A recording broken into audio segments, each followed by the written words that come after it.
Vocês voltam comigo aqui, para parecer que vai acabar, né? Só para parecer. Pode se assentar, tome seu assento. Deixa eu pegar essa água aqui. Abra sua Bíblia comigo, por gentileza, no livro que escrevera o apóstolo João, capítulo de número 3, e o verso 16. Beijão, gato. A gente vai vendo a galera de volta aí, hein? Que bênção. Seja bem-vindo, viu? Você já deu a paz do Senhor para o irmão do seu lado aí? Fala assim, ó, paz do Senhor, irmão, que bom te ver. Pri, paz, Cristiano, Deus abençoe. João capítulo 3, o verso 16. Quem encontrou diz amém? Nossa, como é bom falar isso. A gente não tinha isso na live, você, né? Ei, Ró. Aí de vez em quando eu dava uns dribles em Rogério, assim, de Neymar. Aí Rogério me caçava com a câmera. Parecia até que tinha gente aqui, né, Ró? É o Espírito de Deus, irmão. Eita, rapaz, o Espírito de Deus pega a gente, faz cada doideira com nós. Vamos lá. João capítulo 3, verso 16, diz assim a Bíblia. Porque Deus amou o mundo de tal que deu o seu Filho unigênito, para que todo aquele que nele crê não pereça, mas tenha vida eterna. Esse texto é, vamos dizer, a chave de toda a Bíblia Sagrada. É um dos textos áureos mais poderosos. Por que não dizer a realeza e a grandeza imensurável, indescritível do amor de Deus. Esse tal, ou rotos do grego, quer dizer uma dispensação incalculável, algo imensurável.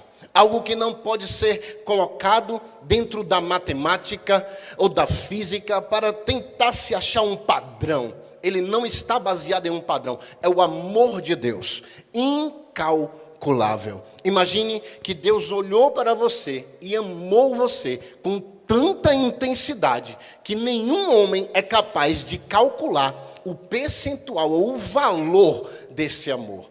Esse amor de Deus está intrínseco nesse texto, revelado de uma forma potencializada no mundo espiritual. E não só no mundo espiritual, mas manifestado, revelado no mundo material, no mundo físico, no mundo em que nós habitamos. A terra recebeu o Filho unigênito de Deus. Esse Filho unigênito de Deus desceu de toda a sua glória, de todo o seu resplendor. Como disse o apóstolo Paulo em Filipenses capítulo 2, ele não se usurpou ser Deus. Antes, aniquilou-se a si mesmo, tomando a forma humana e sendo fiel até a morte e uma morte de cruz. Esse Filho de Deus se fez maldição em nosso lugar, pecado em nosso lugar, desceu do céu com um êxito para levar todos nós como resgate de novo para Deus. Isaías capítulo 53, se você abrir a sua Bíblia, no verso 1 a seguir, está escrito desta forma: quem deu crédito à nossa pregação, e a quem se manifestou o braço do Senhor, porque foi subindo como renovo perante ele, e como uma raiz de uma terra seca, não tinha beleza, nem formosura, e olhando nós para ele, não havia boa aparência nele, para que o desejássemos, ele era desprezado, e o mais rejeitado entre todos os homens. Ele era um homem de dores e experimentado no plural, sofrimentos. E como um de que os homens escondiam o rosto, era desprezado e não fizeram dele caso algum. Verdadeiramente, ele tomou sobre si as nossas enfermidades e as nossas dores levou sobre si. E nós o reputamos por aflito, ferido de Deus e oprimido, mas ele foi ferido por causa das nossas transgressões. e moído por causa das nossas iniquidades. O castigo que nos traz a paz estava sobre ele, e pelas suas pisaduras fomos sarados. Todos nós andávamos desgarrados como ovelhas, cada um se desviava pelo seu caminho, mas o Senhor fez cair sobre ele a iniquidade de todos nós. Ele foi oprimido e afligido, mas não abriu a sua boca. Como um cordeiro foi levado ao matadouro, e como uma ovelha muda perante os seus tosqueadores, assim ele não abriu a sua boca. Da opressão e do juízo foi tirado. E quem contará o tempo da sua vinda? Porquanto foi cortado da terra dos viventes. Pela transgressão do seu povo ele foi atingido. E puseram a sepultura com os ímpios e com o rico na sua morte. Ainda que nunca que cometeu injustiça, nem houve engano na sua boca. Todavia ao Senhor agradou moê-lo, fazendo-o enfermar. Quando a sua alma se puser por expiação do pecado, verá a sua posteridade, prolongará os seus dias, e o bom prazer do Senhor sobre a terra. Essa é uma mensagem poderosa que o profeta Isaías profetiza acerca de Jesus. E por não dizer o título dessa mensagem e chamá-la de Jesus, o mensageiro que é a mensagem. Olhe para alguém e diga para ele: Jesus é o mensageiro e é a mensagem.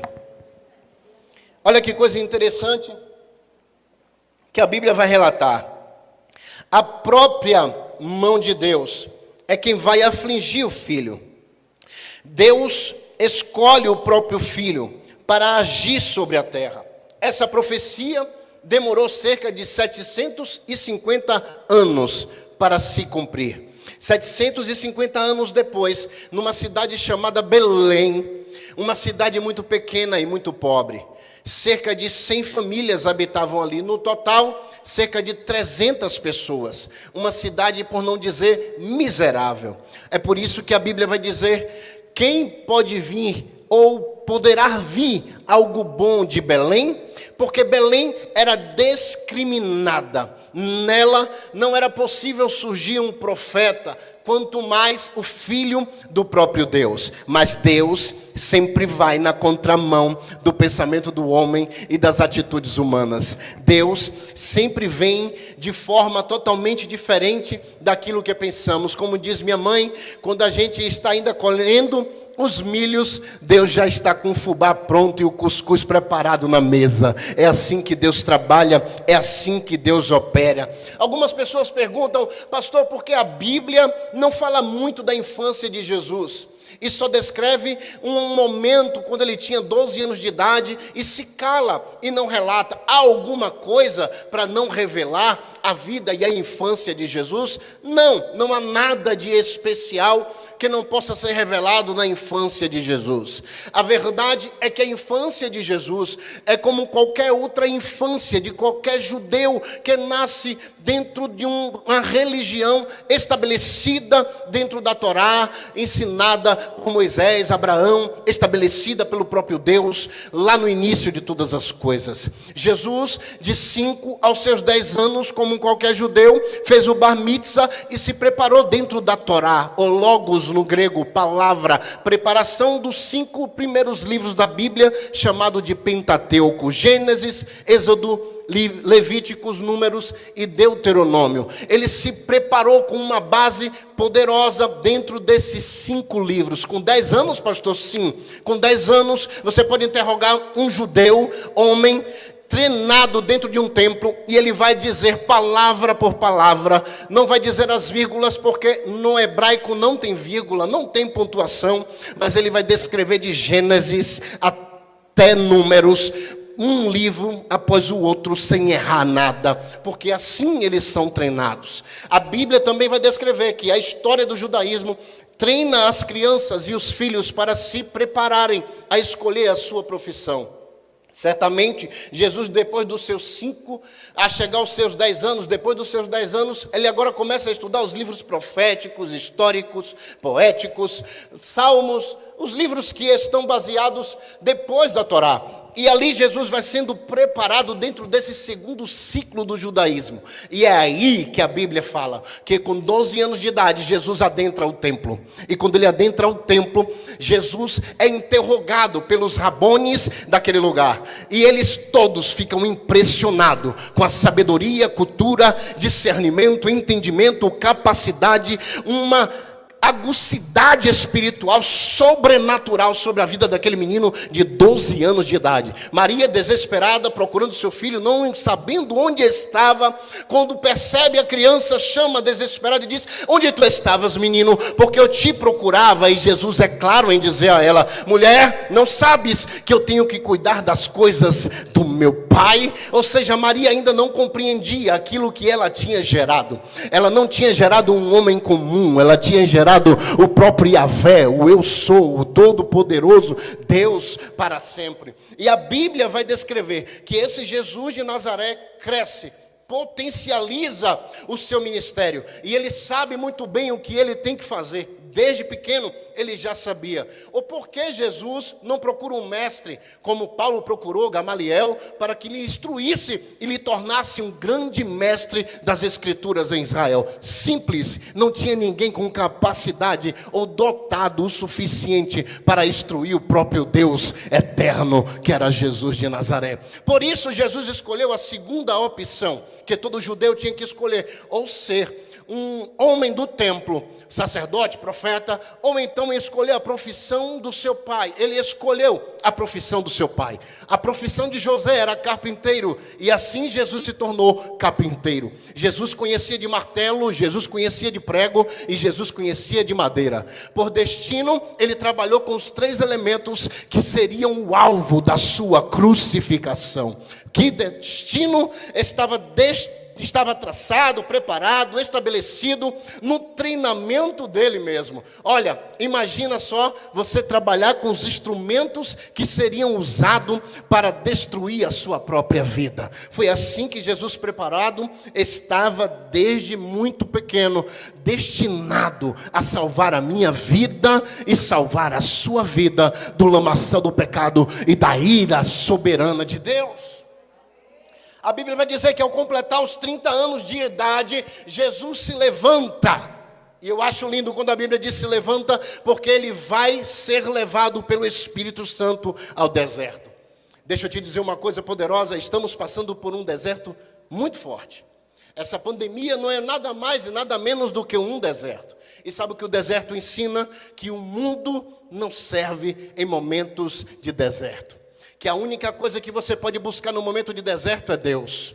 Jesus entra no deserto com Deus e sai do deserto com Deus. Pastor, não entendi. Eu vou profetizar sobre a sua vida. Você entrou em um deserto chamado pandemia do Covid-19, mas você vai sair dele com o Senhor dos exércitos, como você entrou. Jesus está estabelecido no seu coração o que ele haverá de fazer, e ele adentra, segundo João capítulo 1, no lago do Jordão. E quando ele adentra o Jordão, lá está o seu primo. E a Bíblia vai dizer, em capítulo 1 de João, que João recebeu no deserto uma palavra de Deus. E a palavra de Deus, o coração de João dizia: você vai batizar até que. A função de João Batista é batizar as pessoas para arrependimento do seu pecado. Mas a palavra de Deus para João Batista é: a sua missão é batizar até que venha o Cordeiro de Deus.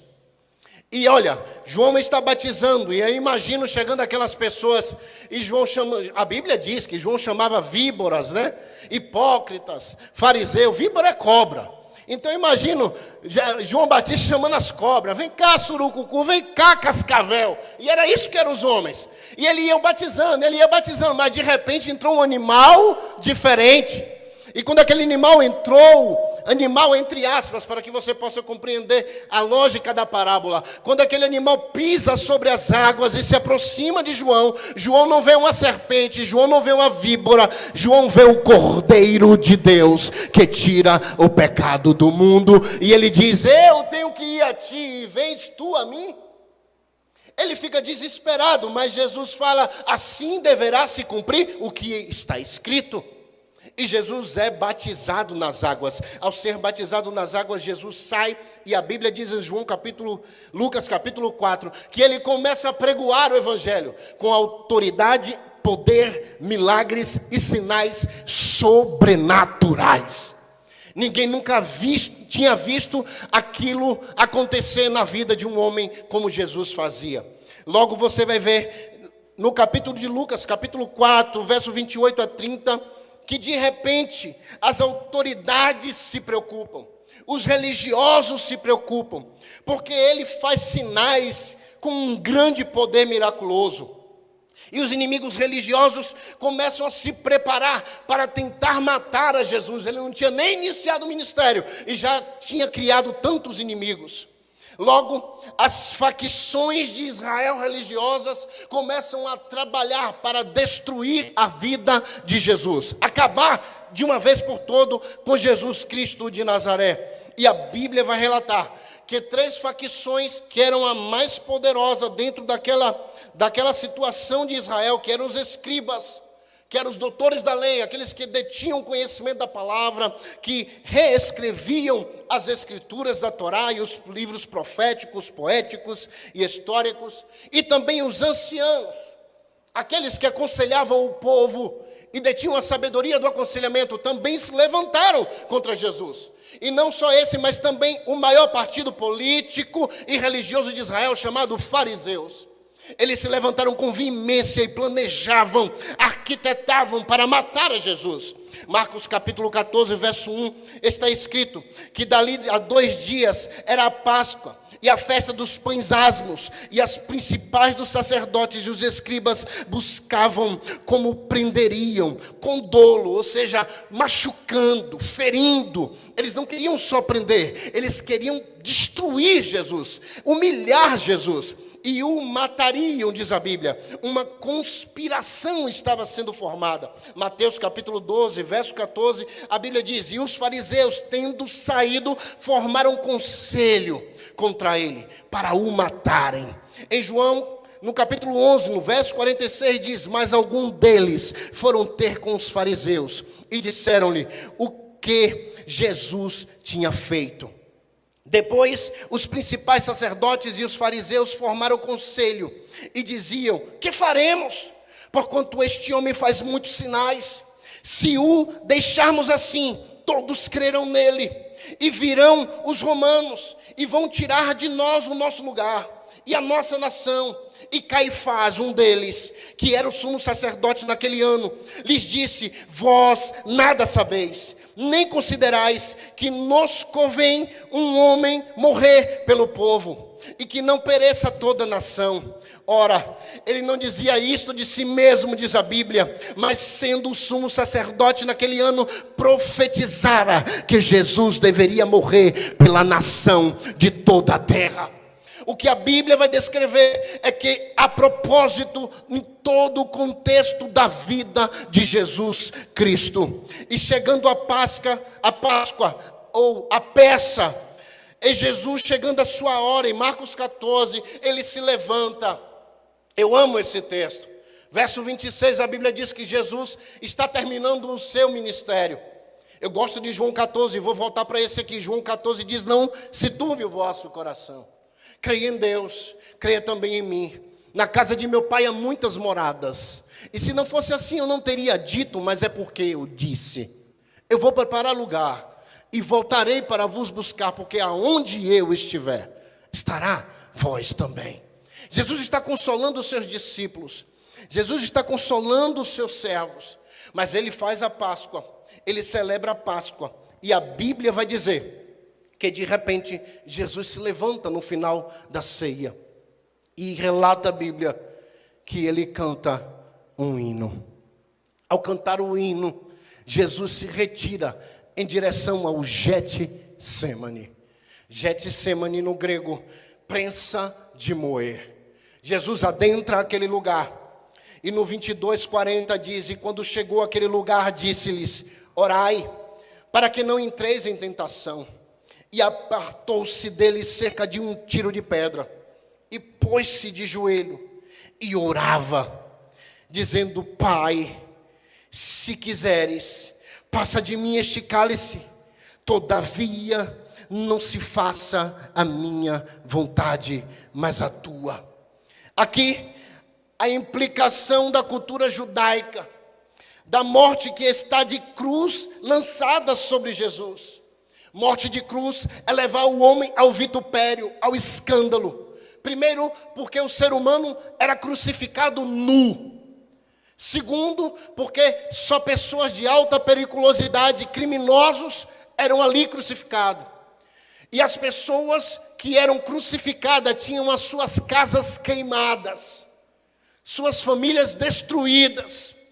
É por isso que Jesus está na cruz, e ele olha para sua mãe Maria, e ele diz a João: João, eis aí a tua mãe. Mãe, eis aí o teu filho. Jesus está dizendo: cuida dela, porque eu não estarei mais aqui. Não deixe que ninguém faça mal a ela. Assuma a autoridade da minha casa. Ele está passando o legado. Mas a preocupação de Jesus é levar o Pai ao vitupério, porque ele é filho de Deus. E ele não quer levar Deus ao escândalo. E por isso ele fala: aparte de mim o cálice, sem que eu beba. Mas não faça a minha vontade, mas sobre todo modo complete a sua obra em mim. Sabe, irmãos, é muito difícil às vezes realizarmos aquilo que Deus de fato quer realizar em nós. Porque nós como homens queremos o conforto. Nós como seres humanos queremos estar debaixo da proteção, de um abrigo quentinho. Nós não queremos nos expor ao vitupério. Mas Jesus Cristo não mediu esforços. Se levantou, entrou no Getsemane, se colocou de joelho e humilhado naquele lugar. Ele foi determinado a resgatar eu e você da eternidade ou da perdição eterna para a eternidade ao lado de Deus. E eu acho que isso merece um grande glória e uma aleluia, porque ele... Aleluia! No verso 44 a Bíblia diz que o seu suor se transforma em sangue, um fenômeno chamado hematidrose, onde as suas veias se rompem e o suor recebe a pigmentação do sangue. 3 fenômenos ocorreram na história registrado. Uma garota de 14 anos de idade na Segunda Guerra Mundial, ela passou por isso. Também um homem, um padre no século 17 também sofreu tal situação. E o outro é Jesus. Ninguém mais conseguiu passar por uma situação dessa, gerada por causas raras, provocada por uma fraqueza física, acompanhada por um abatimento moral violento, causado por profunda emoção, profundo medo e terror. Jesus estava aterrorizado, um medo profundo na sua alma, pois não sabia o que viria adiante dele. Verso 43, a Bíblia diz que ele se levanta e ele encontra os seus discípulos dormindo. Ele encontra um motivo para orar mais ainda. Mas os discípulos não aguentaram se levantar e continuar na batalha, porque eu vou lhe dizer uma coisa: o mundo espiritual aqui estava numa atividade intensa, numa atividade poderosa, porque o diabo não queria que Jesus fosse ao Calvário, o diabo não queria que Jesus fosse crucificado. Se você ouviu alguma pregação dizendo que o diabo crucificou Jesus, que o diabo humilhou Jesus, como no Sandódromo, aquela escola de samba colocou o diabo pisando em Jesus e humilhando Jesus, raro engano. A Bíblia diz que não foi o diabo que chicoteou Jesus, que não foi o diabo que pisou Jesus, foi Deus quem fez isso. A Bíblia diz em Isaías 53, verso 10, pois ao Senhor agradou moê-lo. Deus dispensou sua ira contra toda a iniquidade dos homens sobre Jesus. E Jesus pagou o preço que ninguém conseguiria pagar. Você não consegue ter noção do que Jesus está sofrendo. É por isso que Jesus está em desespero e em dor, porque é o pai que o massacra, é o pai que lhe pisa para salvar os demais irmãos. A Bíblia vai dizer, no verso 53, tenho estado todo dia convosco no templo, e não estendeste a mão contra mim. Jesus está dizendo aos escribas, aos fariseus, a Judas, que adentra no Getsêmani para o prender. E a essa hora, e pelo poder das trevas, vocês vêm a mim, porque os homens maus andam na escuridão, mas Jesus está preparado. Jesus é levado para a presença de sacerdotes, e da presença desses sacerdotes julgados por cerca de 9 horas, conduzido à presença do sumo sacerdote Caifás. A Bíblia vai dizer em João capítulo 18, verso 15, que Simão Pedro e o outro discípulo, que é João, seguia Jesus. E este discípulo era conhecido do sumo sacerdote, está escrito. E entrou com Jesus na sala do sumo sacerdote. João capítulo 18, verso 17. Então a porteira disse a Pedro: não és tu também dos discípulos deste homem? Disse ele: não sou. João capítulo 18, verso 25. E sim, Pedro estava ali, e aquentava-se. Disseram-lhe, pois, não és também tu um desses seus discípulos? Ele negou pela segunda vez: não sou. No verso 26, e um dos seus servos, do sumo sacerdote, que estavam no Getsêmani, perante aquele a quem Pedro cortara a orelha, disse: não te vi eu com um horto e com ele? E Pedro negou outra vez, e logo o galo cantou. Aqui o galo cantou não é o animal, o galo, de fato. Por quê? Porque é proibido o galo ser criado dentro da cidade de Jerusalém. Porco, galo, animais imundos não são criados dentro da cidade santa. O galo aqui é o nome da trombeta que tocava para a mudança da guarda romana. Quando a trombeta toca, Pedro cai em si da profecia de Jesus que ele o negaria. Quem é Pedro, senão nós, que negamos Jesus, que abandonamos Jesus? Nos momentos mais difíceis, nós esquecemos de Jesus. E a Bíblia vai dizer que este elemento, ao ser tocado, desperta Pedro. E não só a guarda romana era trocada com a toca da trombeta do galo. Era um momento em que os sacerdotes também aproveitavam o sinal da madrugada para limpar o holocausto. O que é que tinha no holocausto? Os restos das cinzas que queimaram durante todo o dia dos animais sacrificados a Deus.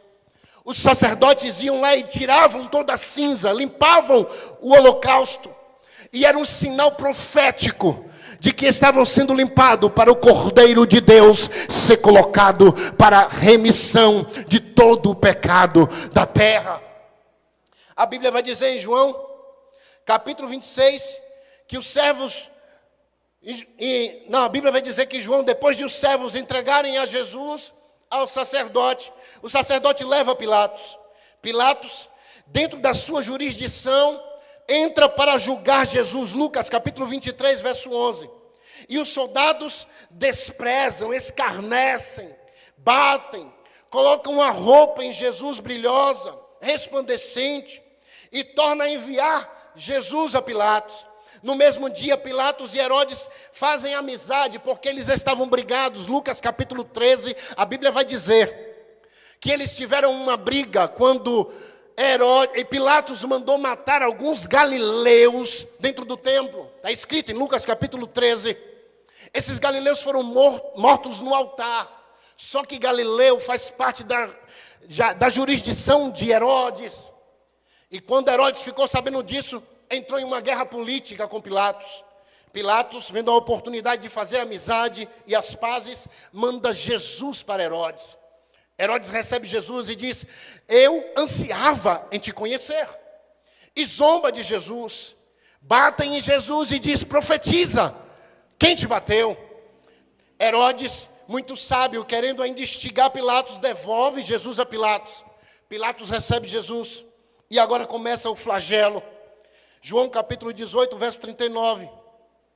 De repente Jesus é colocado diante de Pilatos para ser flagelado. Não sei se você já assistiu aquele filme de Mel Gibson, A Paixão de Cristo. Como pesquisador das Escrituras e estudante das coisas que Deus deixou para nós, eu não vi nada ainda como revelado de forma tão correta como aquele filme.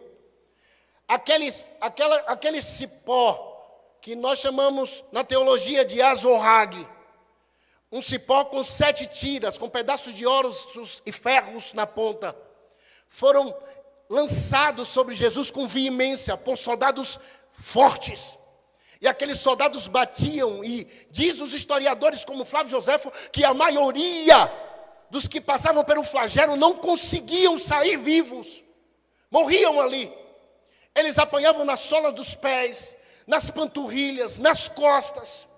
Aquele elemento, aquele chicote com 7 tiras, atingia a lombar, atingia as costelas, abriam o tecido humano e deixavam marcas terríveis. Certamente, Jesus poderia ter morrido ali, mas não satisfeito, Pilatos pega Jesus de volta e leva até Caifás e os religiosos. E diz: aqui está o rei dos judeus, diante de vocês. E aí em João capítulo 18, verso 39, eu já estou encerrando, diz: mas vós tendes por costume que eu vos solte alguém pela Páscoa. Quereis, pois, que eu vos solte o rei dos judeus? Caifás e Ainás incita o povo e diz: não. E o que quereis que fazeis dele? O que chamais de Cristo, o rei dos judeus? Crucifica-o e liberta Barrabás. Barrabás era um dos piores elementos daquele tempo, e é libertado. Barrabás simboliza a nossa escolha diária na terra, porque muitas vezes escolhemos Barrabás, o sanguinário, o violento, o trapaceiro, o ladrão, e crucificamos a Jesus. A Bíblia vai relatar que Barrabás é escolhido e é levado diante do povo.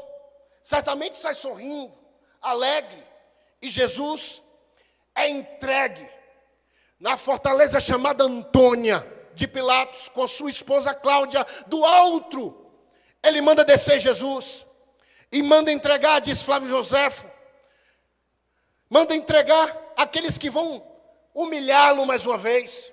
E quem leva Jesus é os religiosos e o povo. Os soldados romanos só vão para manter a ordem. É feito um corredor e Jesus começa a levar o patíbulo da cruz. Não a cruz inteira, só o patíbulo, a parte horizontal.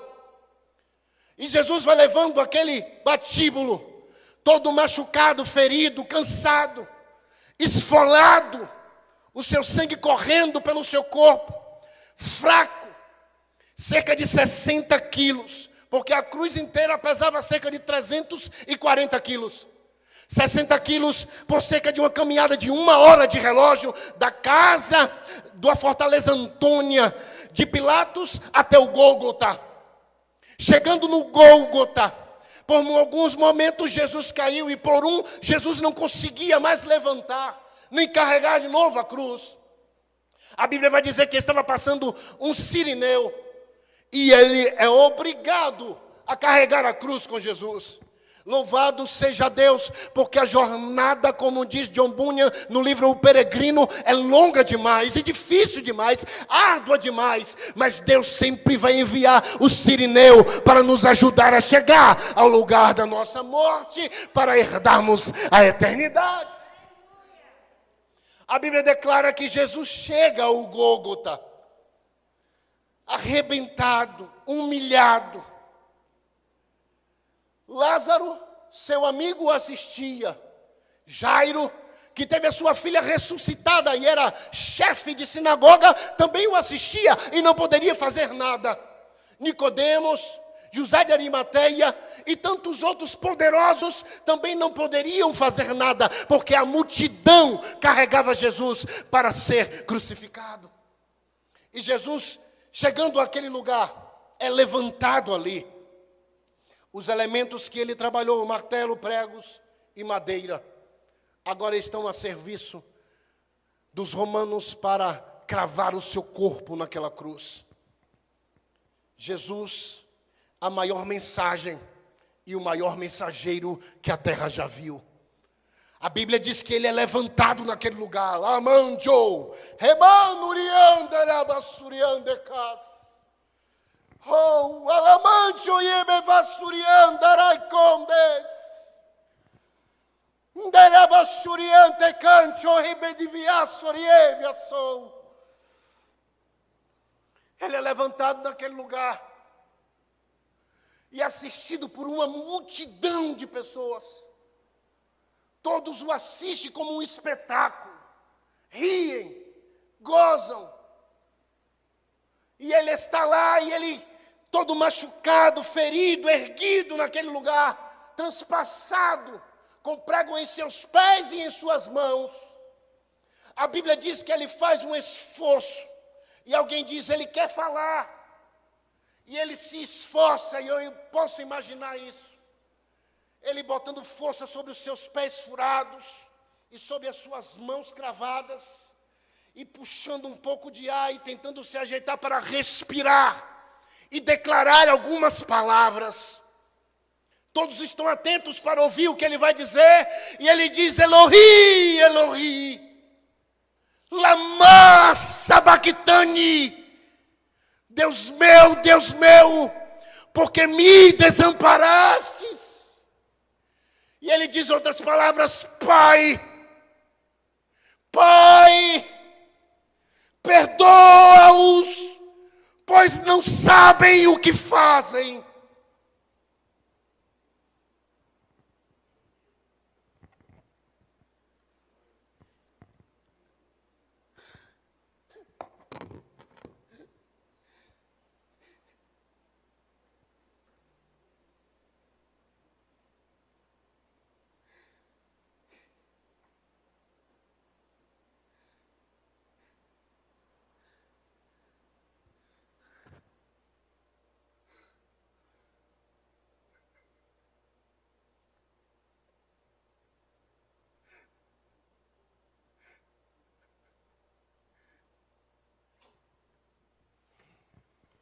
Um religioso louco disse outro dia, eu vi consumar o que Jesus não consumou. Louco. Não lê o que está escrito. Tetelestai. Está consumado. Ele brada, olhando para o seu Pai no céu, e diz, Pai, em tuas mãos eu entrego o meu espírito.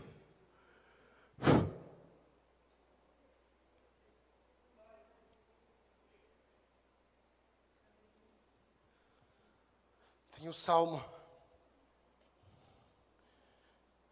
que me chama muita atenção. 18. O salmo da fúria de Deus. Tristeza de morte me cercaram, e torrentes de impiedade me assombraram. Tristezas do inferno me cingiram, laços de morte me surpreenderam. Na angústia invoquei ao Senhor. Clamei ao meu Deus, Elohi. Desde o seu templo ouvi a voz. Aos seus ouvidos chegou o meu clamor perante a sua face. Então a terra se abalou e tremeu, e os fundamentos dos montes também se moveram e se abalaram, porquanto ele se indignou na sua fúria. Das suas narinas subiu fumaça, e da sua boca fogo que consumia carvões, e se acenderam todos eles. Abaixou os céus e desceu a escuridão, tudo estava debaixo dos seus pés. Ao resplendor da sua presença, as nuvens se espalharam com medo, e a saraiva e as brasas de fogo desesperaram-se. E o Senhor trovejou nos céus. O Altíssimo se levantou, e a houve saraiva e brasas de fogo. Mandou as suas setas e a espalhou, e multiplicou os seus raios, e desbatanou a todos. Os salmos falam de Jesus como Salvador. Salmo capítulo 41, ele está na ceia. No 22, ele está na cruz. No 16, ele está no túmulo. No 18, ele ressuscitou. No 24, ele está voltando para a glória. No Salmos 22, 12, descreve o que Jesus está sentindo na cruz. Muitos touros me cercaram. Fortes touros de Bazã me rodearam. Abriram contra mim sua boca. Como leão que despedaça e ruge. Como água que me derrama. E todos os meus ossos se desconjuntaram. Fala da sua cruz, do seu sacrifício. O meu coração é como cera. Fala de João capítulo 16, o amor terno de Deus. O amor de Deus se derretendo por nós. Derreteu-se em mim e as minhas entranhas. Fala do seu sangue que é vertido por nossas vidas. A minha força se secou como um caco. Fala do vaso destruído no Calvário. A minha língua se apega ao paladar. Fala da sede que ele estava. A sede de beber água, e me puseste no pó da morte, pois me rodearam os cães, o ajuntamento dos malfeitores me cercou, transpassaram minhas mãos e os pés, puderam cortar todos os meus ossos, eles me contemplam, repartem entre si as minhas vestes, e lançam sobre mim a minha roupa. Ele poderia descer da cruz, mas não desceu. O Pai poderia arrancar ele da cruz, mas não arrancou. Ele permaneceu lá. Por amor. Por amor. Ele continuou naquele lugar. Por amor. Por isso ele disse: Parta Shei, Parta Mi Pneuma. Eu recebo tudo aqueles que o Pai traz para mim. Deus nos trouxe para Jesus. Nos resgatou para Ele de novo. Vem cá, louvor, por gentileza. Fica de pé, querido irmão, por gentileza. Eu estava indo para Salvador em 2007. Eu morava em Feira de Santana. Eu sou de Feira de Santana. E eu me lembro que eu dei a carona para um amigo meu, meu pai, e o pai desse amigo meu. E os levei no meu carro para Salvador. Na BR-324, começamos a falar sobre religião. E eu falei que Jesus iria voltar. E eu vi risadas no carro. Esse amigo meu olhou para mim e falou: Everton, se Jesus voltar, se Jesus voltar hoje, ele não vai ser morto numa cruz, ele vai ser trucidado numa cadeira elétrica. Eu dei uma risada no carro. Mas uma risada, irmão, que você não tem noção. E eu falei: deixa eu te dizer uma coisa. A Bíblia diz que na primeira vinda ele entrou em Jerusalém como um cordeiro mudo para morrer. Mas na sua volta ele virá como o leão da tribo de Judá para reinar. Na primeira vinda ele foi açoitado com vara, mas na segunda vinda ele regerá as nações com vara de ferro. Na primeira vinda ele entrou em Jerusalém montado num jumento, mas na segunda vinda a Bíblia diz que não tem jumento na história. Tem um cavalo branco com a roupa de linho puro, salpicada de sangue, e na sua coxa está escrito: Rei dos Reis, Senhor dos Senhores. Ele voltará mais uma vez, com alarido e trombeta de anjos. Mais uma vez o meu Jesus entonará sobre a terra o seu cântico de glória. Todo olho verá, toda língua confessará, todo joelho se dobrará. Só Tu és santo, Senhor. Só Tu és santo, Jesus. Só Tu és Rei dos Reis, Jesus.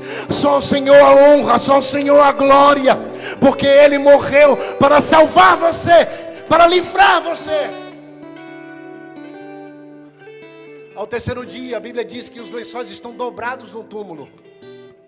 Maria e Maria Madalena vêm correndo e abre o túmulo. E ao abrir o túmulo, encontra o túmulo vazio. Aliás, o túmulo estava aberto.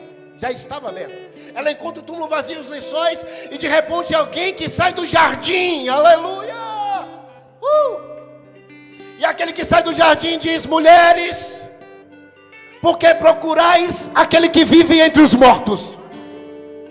E a Bíblia diz que Maria diz: Rabone, Rabone, e corre para abraçar Jesus. E Jesus: não me abrace, porque ainda não fui ao Pai. Hebreus capítulo 9. Ele troca de veste porque ele vestiu a veste do sumo sacerdote, segundo a ordem de Melquisedeque, e adentrou as mansões celestiais diante de Deus, dizendo: Deus, cumpri, meu Pai, tudo o que eu havia prometido. Fui fiel até a morte, morte de cruz, e agora eu vim como sumo sacerdote apresentar o sacrifício. Ele é o mensageiro e ele é a mensagem mais poderosa da terra, a mensagem mais impactante de toda a terra, mais bonita de toda a terra, e é a única mensagem que irá salvar a nossa vida do lamaçal do lodo, do pecado. Vamos adorar Jesus. Feche os seus olhos, adore. Digno é o Cordeiro que foi morto, santo, santo Ele é. Sim, sim. Um novo cântico ao que se assenta sobre o trono do Ele merece. céu. Então cante com ousadia, exalte-o. Santo, santo, santo, Deus Todo-Poderoso, que era e há de vir. Com a criação eu canto louvores ao Rei dos Reis. És tudo para mim e eu te adorarei. Santo, santo, santo, Deus Todo-Poderoso,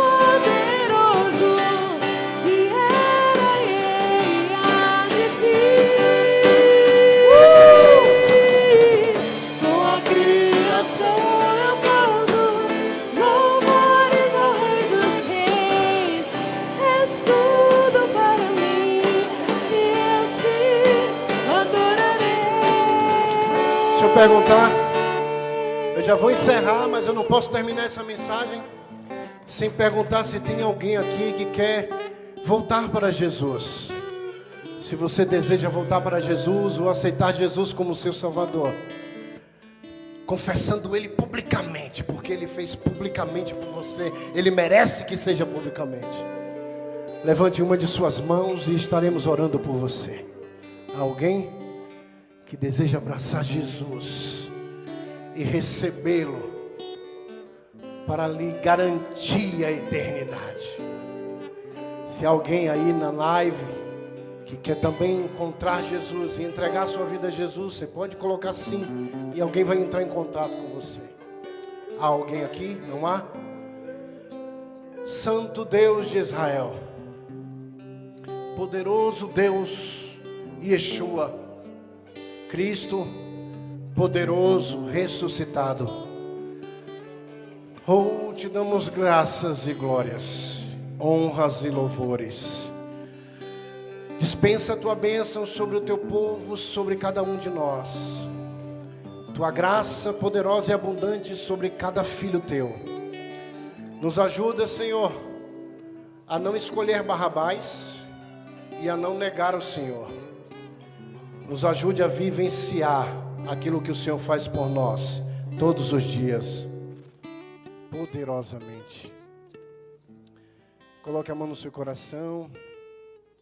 Deus, abençoe os teus filhos de forma poderosa. Eu despeço sobre eles sua palavra pregada. Que o Senhor cumpra o seu propósito sobre a vida de cada um deles, em nome de Jesus. Você diz amém? Graças a Deus. Você pode aplaudir Jesus, Ele é digno de toda a honra, de toda a glória. Irmãos queridos, que bom ver vocês. Abraço, viu? Abraço à distância. Faz assim, irmão. Ei, receba aí um abraço da gente, em nome de Jesus. Ó, domingo teremos culto, 5 cultos. 9, 10, 17, 19 e 20 horas. Você não pode faltar, vai ser bênção. E vai ser ceia do Senhor. O pastor Henrique mandou avisar para vocês que vai ser ceia. Então, ceia Nossa, é uma das melhores promessas de Deus, fazer isso em minha memória. Então, que você possa vir adorar a Deus em nome de Jesus. Que o grande faça